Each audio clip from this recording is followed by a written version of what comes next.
शिवसेना उबाठा पक्षातील 7 खासदारांनी दिल्लीमध्ये उपमुख्यमंत्री एकनाथ शिंदे यांची गुप्त भेट घेतल्याची जोरदार चर्चा सुरू झाली आहे। केंद्रीय मंत्रिमंडळ विस्ताराच्या पार्श्वभूमीवर ठाकरेंच्या पक्षातील एका खासदाराला केंद्रीय मंत्रिपदाची ऑफर देण्यात आल्याची माहिती आहे आणि या घडामोडींमुळे राज्याच्या राजकारणात नव्या चर्चांना उधाण आले।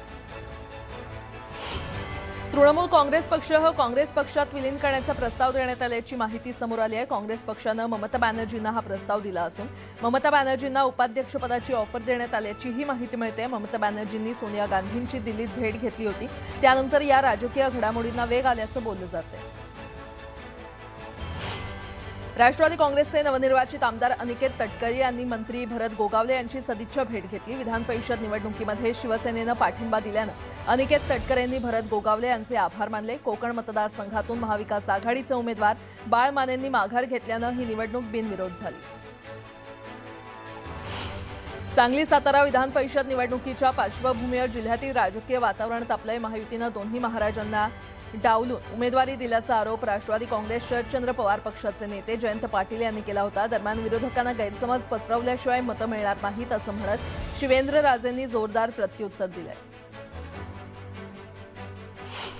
राष्ट्रवादीचे नेते जयंत पाटील हे कसलेले राजकारणी असून विरोधकांमध्ये भांडणं लावण्यासाठी ते वक्तव्य करतायत असा टोला ग्रामविकास मंत्री जयकुमार गोरे यांनी लगावलाय। सातारा आणि सांगली मतदारसंघात शिवेंद्रराजे भोसले आणि उदयनराजे भोसले हे दोन्ही राजे फ्रंट फूटवर येऊन प्रचार यंत्रणा हाताळत असल्याचं म्हणत गोरेंनी जयंत पाटलांना प्रत्युत्तर दिलं। केंद्रातील मोदी सरकार ओबीसी विरोधी असल्याचा आरोप काँग्रेस प्रदेशाध्यक्ष नाना पटोले यांनी केला। ओबीसी समाजाचं आंदोलन 31 दिवसांपासून सुरू असूनही सरकार त्याची दखल घेत नाही असा आरोप त्यांनी केला। ओबीसी जनगणना आणि इतर मागण्यांवर सरकारनं दिलेला शब्द पाळला नसल्याचंही पटोले म्हटले।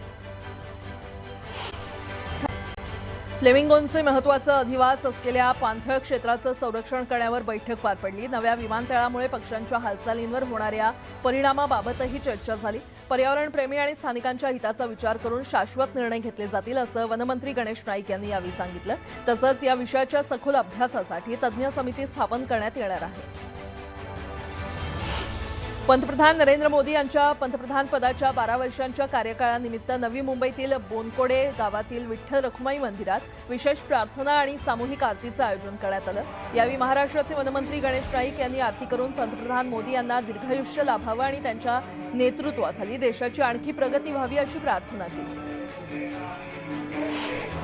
पिंपरी चिंचवडमधील सरकारी मालकीच्या हिंदुस्तान अँटीबायोटिक्स कंपनीच्या अडचणी वाढण्याची शक्यता आहे। औषध निर्मिती प्रक्रियेमध्ये गंभीर त्रुटी आढळल्यानंतर उत्पादन आधीच बंद असताना आता राज्याच्या अन्न आणि औषध प्रशासनानं कंपनीला कारणे दाखवा नोटीस बजावली आहे।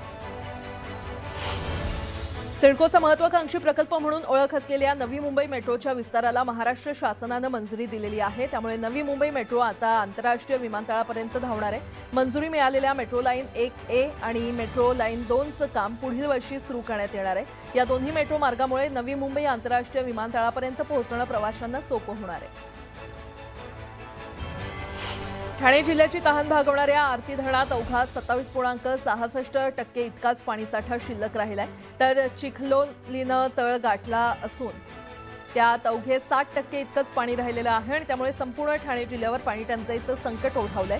त्यातच पाऊस लांबला तर परिस्थिती आणखी भीषण होण्याची शक्यता आहे।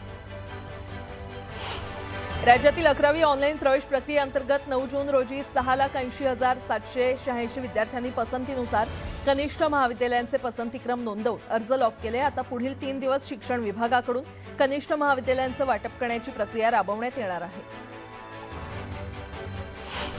दादर प्लाझामधील वीर कोतवाल उद्यानाजवळ सोमवारी झालेला अपघात हा बसचा ब्रेक निकामी झाल्यानं घडल्याचा दावा चालकानं केला होता। मात्र ताडदेव आरटीओच्या प्रथमदर्शनी अहवालात बसचे ब्रेक सुस्थितीत असल्याचं नमूद केलंय। बसचा अपघात चालकाच्या निष्काळजीमुळेच झाला असं अहवालात म्हटलंय।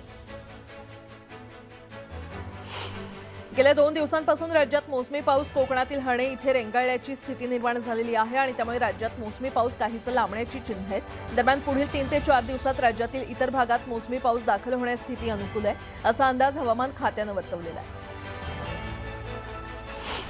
राज्यात मे आणि जून महिन्यात झालेल्या अवकाळी पाऊस, वादळी वारे आणि गारपिटीमुळे बाधित झालेल्या फळपिकांच्या नुकसानीचे पंचनामे तातडीनं आणि काटेकोरपणे पूर्ण करा। शेतकऱ्यांना कोणताही त्रास होणार नाही याची काळजी घेऊन नुकसान भरपाईची प्रक्रिया गतीनं पूर्ण करा असे निर्देश कृषी मंत्री दत्तात्रय भरणे यांनी दिले। राज्यातील कृषी विद्यापीठांच्या सुधारित आकृतीबंधाला मंजुरी मिळालेली आहे. तब्बल 23 वर्षांनंतर विद्यापीठांच्या अ आणि ब संवर्गातील एकूण 3,723 पदांच्या सुधारित आकृतीबंधाला मान्यता देण्यात आलेली आहे. या निर्णयामुळे विद्यापीठांमधील रिक्त पदांच्या भरतीचा मार्ग मोकळा झालाय, अशी माहिती कृषी मंत्री दत्तात्रय भरणे यांनी दिली आहे.